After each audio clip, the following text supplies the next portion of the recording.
আমি আমার বক্তব্য শুরুতেই মহান শহীদ দিবসে ভাষা শহীদ যারা শহীদ হয়েছেন তাদের আত্মার মাগফিরাত কামনা করি এবং ভাষা আন্দোলনে অংশগ্রহণকারী যারা এই পর্যন্ত মৃত্যুবরণ করেছেন তাদেরও আত্মার মাগফিরাত কামনা করি এবং যারা জীবিত আছেন তাদের দীর্ঘায়ু এবং সুস্থতা কামনা করছি। আর কয়েক ঘন্টা পরই রাত 12টা 1 মিনিটে আমাদের এখানকার যে কার্যক্রম সেটি শুরু হবে। আমরা এই অনুষ্ঠানটি সুন্দর এবং সুষ্ঠুভাবে সম্পন্ন করার জন্য, নিরাপদ রাখার জন্য সব ধরনের ব্যবস্থাই রেখেছি। অন্যান্য সকল আইন শৃঙ্খলা রক্ষাকারী বাহিনীর সাথে সমন্বয় করে র্যাপিড অ্যাকশন ব্যাটালিয়নও আমাদের ফোর্স এখানে মোতায়েন করেছি। আমাদের ইনার প্যারিমিটার, আউটার প্যারিমিটারে আমাদের ফোর্স আছে এবং আমরা কয়েকটা সেক্টরে ভাগ করেছি। প্রত্যেকটা সেক্টরই আমাদের ফুট পেট্রোল, গাড়ির পেট্রোল এবং স্ট্রাইকিং রিজার্ভ থাকবে। এছাড়াও আমরা অত্র এলাকাটি ভালোভাবে সুইপিং করেছি। আমাদের bomb disposal team stand by থাকবে। এছাড়া পুরো এলাকাটা কি আমরা 64টি ক্যামেরার মাধ্যমে এটা আপনার সিসিটিভির আওতায় নিয়ে এসেছি।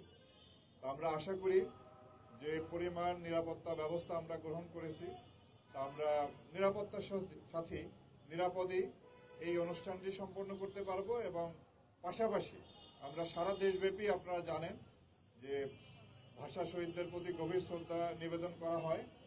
তা আমরা সারা দেশেই আমরা পর্যাপ্ত নিরাপত্তা ব্যবস্থা গ্রহণ করেছি। ইনশাআল্লাহ ভালোভাবেই আমরা আমাদের এই কার্যক্রম সম্পন্ন করতে পারব।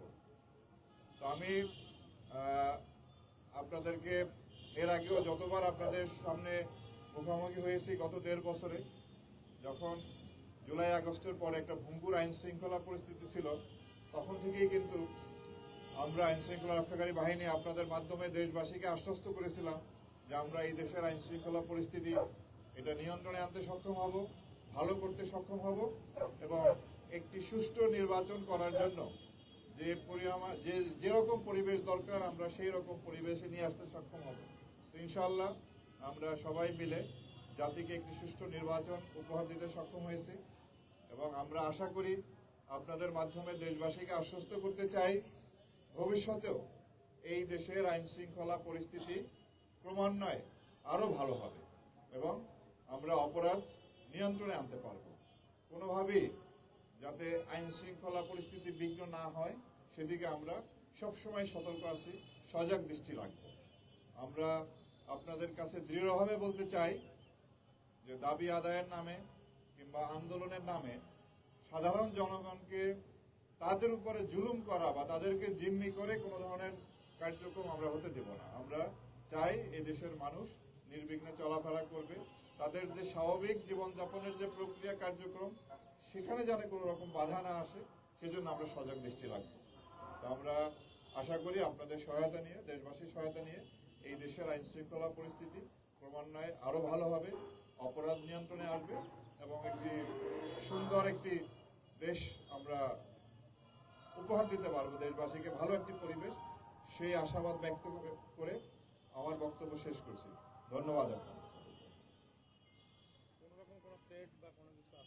না, আমরা আমাদের কাছে নিরাপত্তাজনিত কোন রকম থ্রেট নাই, তবে আমাদের সব ধরনের প্রস্তুতি আছে। আমাদের আপনার প্রায় 300-র ঊর্ধ্বে আমাদের র্যাপিড অ্যাকশন ব্যাটালিয়নের সদস্য মোতায়েন থাকবে।